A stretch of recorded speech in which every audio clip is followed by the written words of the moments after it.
केंद्रीय आयुष राज्य मंत्री ने सिलीगुड़ी में होम्योपैथी अनुसंधान संस्थान के नवनिर्मित भवन का किया उद्घाटन।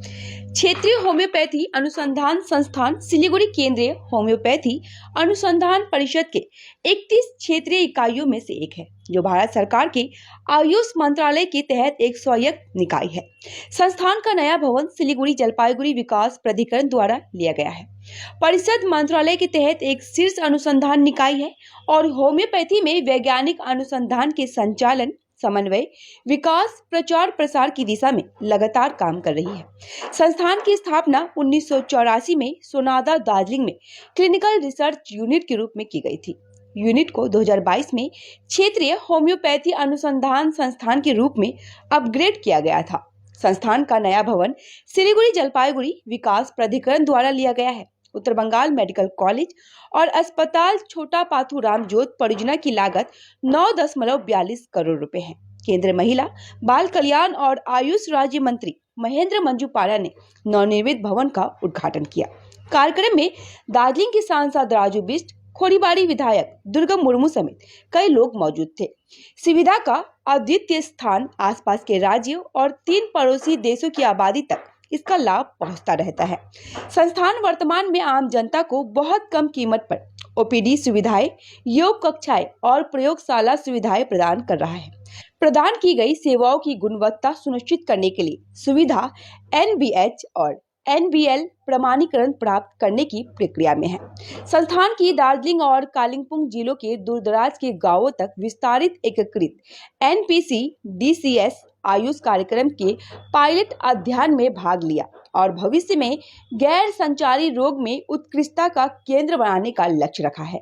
संगठन वर्तमान में गैर संचारी रोगों में कई नैदानिक अनुसंधान परियोजनाएं संचालित कर रहा है और होम्योपैथी में सार्वजनिक स्वास्थ्य अनुसंधान करने के लिए भी प्रतिबद्ध है। संस्थान का इरादा मौजूद बुनियादी ढांचे को और बेहतर बनाने और भविष्य में इमेजिंग सेवाओं, IPD सुविधाओं और अन्य आधुनिक अनुसंधान सुविधाओं को विकसित करने का है। Delhi Public School Fulbari. Admission open for academic session 2024-25. For more details, call 97347-25745, 97343-03675. Homeopathy यानी आयुष डिपार्टमेंट भारत सरकार की तरफ से एक पश्चिम बंगाल का दूसरा बड़ा आयुष का और होम्योपैथी डिपार्टमेंट का बड़ा इंस्टीट्यूट खुला है। और ये इंस्टीट्यूट में जैसा आपने रिसर्च की बात सुनी, यानी कोई भी बीमारी होती है तो होम्योपैथी से कैसे उसको इलाज होता है, कैसे ठीक हो सकता है, उसकी रिसर्च तो होती है। उसके साथ साथ यहाँ पे चिकित्सा भी होती है, यानी मरीजों का इलाज भी होता है और वो भी बहुत सस्ते दामों में उनका इलाज होता है। उनका ब्लड सैंपल लेकर के टेस्टिंग होती है और यहीं पे NABL और NABH अप्रूव जो है, यहाँ पे लैब भी है और सारे इक्विपमेंट वगैरह एक्रीडेटेड है और ये मतलब OPD भी होता है। और आज जो है प्रतिदिन 180 यानी महीने में 2500 से 3000 मरीज उस चीज का लाभ उठा रहे हैं। फांसी देवा के लिए, सिलीगुड़ी के लिए, दार्जिलिंग के लिए तो खुशी की खबर है। आस पड़ोस के मुल्क, चाहे वो नेपाल, भूटान, बांग्लादेश के लोग हैं, वो भी आते हैं और आसाम और सिक्किम और जो है आस पास के राज्य भी इसका लाभ लेते हैं। और हेल्थ सेक्टर में मुझे लगता है बड़ी उपलब्धि है। 10 करोड़ की लागत से NBCC ने ये बिल्डिंग और ये इंफ्रास्ट्रक्चर तैयार किया है और भविष्य में जैसे जरूरत पड़ेगी उसके हिसाब से इसमें बढ़ोतरी भी की जाएगी। अन्य बहुत सारे विषयों के अलावा सांसद होने के नाते हेल्थ मेरा एक प्राइमरी सेक्टर हमेशा से रहा है अपनी जनता के लिए। 500 बेड का ESI अस्पताल की स्वीकृति हो चुकी है और सिलीगुड़ी में 500 बेड का ESI अस्पताल और मेडिकल कॉलेज बनेगा। 125 बेड का ESI अस्पताल सिलीगुड़ी में बन के लगभग तैयार है, उसकी जल्दी जो है इनॉग्रेशन हो जाएगी। 220 करोड़ रुपए भारत सरकार ने दिया है हमारे जिले में डिस्ट्रिक्ट और ब्लॉक लेवल के अस्पताल की मरम्मत के लिए, मॉडर्नाइजेशन के लिए। और 150 करोड़ से ज्यादा जो है रकम नॉर्थ बंगाल मेडिकल कॉलेज को आप सबकी जानकारी में है, सुपर स्पेशलिटी बिल्डिंग बनाने की ऑलरेडी मिली हुई है। मैं भारत सरकार का, मोदी जी का, प्रधानमंत्री जी का बहुत आभारी हूं। और जहां तक होम्योपैथी है, मैं जितना होम्योपैथी या नेचुरोपैथी को जानता हूँ, एलोपैथी अच्छी चिकित्सा पद्धति है, इमरजेंसी में काम आता है, रोग के रोकथाम के लिए भी बहुत ही उपयोगी है। लेकिन सही जीवन पद्धति जीना, सरल जीवन, स्वस्थ जीवन जीना, जीवन जीने की कला से लेकर के इलाज को जड़ से समाप्त करने की पद्धति वो होम्योपैथी या प्राकृतिक चिकित्सा से हमको सीखने को मिलता है। मैं आह्वान करता हूं आपके माध्यम से जनता से, होम्योपैथी हो या नेचुरोपैथी हो, चाहे एलोपैथी हो, चाहे डॉक्टर हो, अस्पताल हो, हम सबकी सुविधा के लिए है। लेकिन हम अपना जीवन और जीवन की शैली ऐसी रखें, हम स्वस्थ रहें, बीमारी ना पड़े और इन अस्पताल की, इन डॉक्टरों की काम ही ना आए तो ज्यादा उचित है।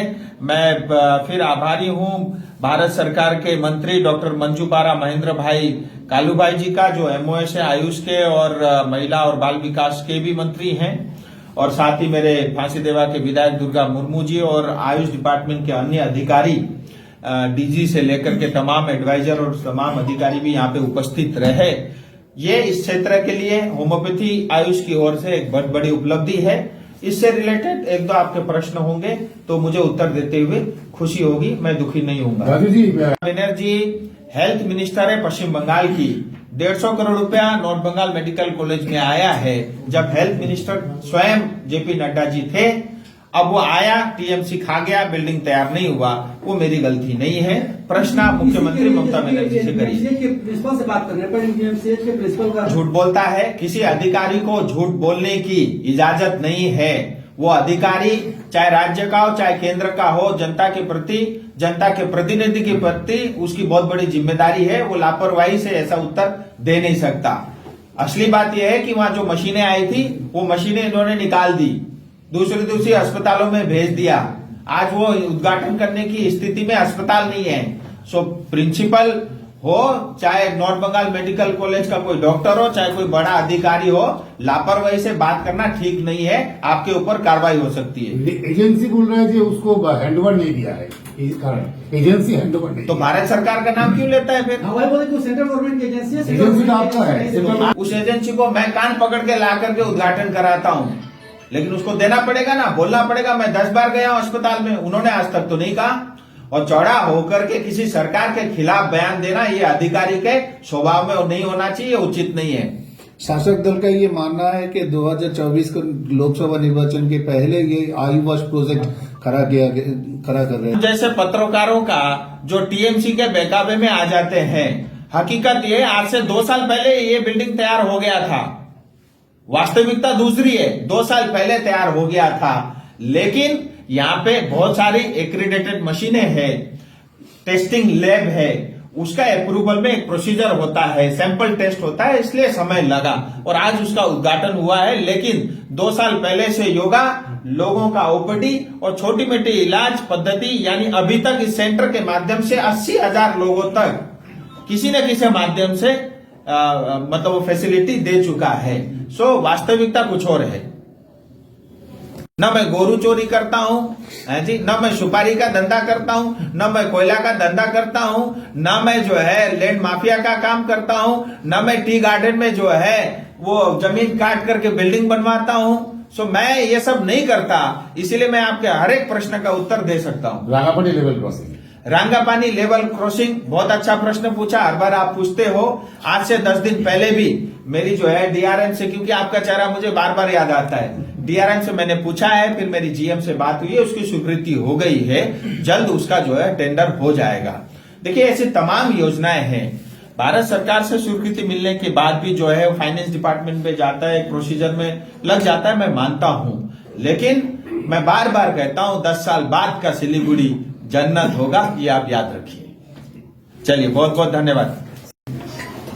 सबसे पहले तो आप सब लोग इतनी मात्रा में आज एक हमारी होम्योपैथी सिस्टम का कवरेज करने के लिए आए, इसके लिए आपका सबका मैं दिल से आज आभार व्यक्त करता हूं। वैसे भी 2014 से पहले आयुष विभाग आयुष मीन्स आयुर्वेदिक, होम्योपैथी, यूनानी, सिद्धा, सोनिका एंड योग एंड नेचुरोपैथी, एक हेल्थ डिपार्टमेंट का छोटा सा एक डिपार्टमेंट रहता था और पूरा इंडिया की बजट भी कुछ 600 के 700 के बीच में रहता था। लेकिन जैसे ही प्रधानमंत्री नरेंद्र भाई मोदी 2040 में चार्ज संभाला, तुरंत ही एक आयुष विभाग को डिपार्टमेंट से बाहर निकाल के एक फुल फ्लेज मिनिस्ट्री बना दिया। हमारे सर्बानंद सोनोवाल जी आसाम से हमारे कैबिनेट मिनिस्टर हैं और मैं एमओएस हूँ। और आज today newly constructed building of regional research institute for homeopathy Siliguri is an important institute under CCRH, Ministry of Ayush, Government of India is inaugurated. It is built on a plot area of 1,335.46 square meter with built up area of 728.43 square meters near Chotha Pathuram Jote with expenditure of approximately 10 crore rupees. RRI for homeopathy Siliguri has facility like general OPD and research OPD, diagnostic laboratories, pharmacy, yoga therapy facility committed towards patient care. This institute is dedicated to research in homeopathy as well as low cost treatment facility to general population and free treatment to BPL people. Monthly footfall of 2,500 patients from this institute, including young children, mothers, and geriatric population. This institute serve the best quality homeopathic treatment to local people from the adjoining districts and the neighboring countries also. The institute is conducting regular outreach camps under scheduled caste special component plan since year 2017, has adopted 10 villages nearby institute and provide treatment facility to near 80,000 patients.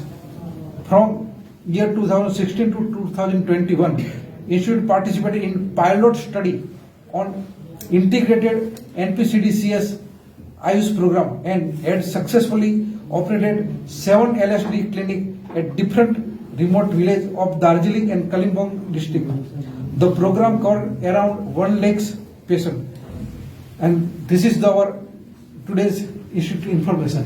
Now, open for the पूछा है मुझे कि यहाँ OPD research base पे चलती है, clinical OPD चलती है, लेकिन फ्यूचर में हमारा प्लान ये है कि पहले तो इंडोर पेशेंट डिपार्टमेंट कि वो भी एक जरूरी चीज है, plus basic research lab, imaging facilities and other modern health care facility, क्योंकि फ्यूचर में इंटीग्रेशन होने वाला है।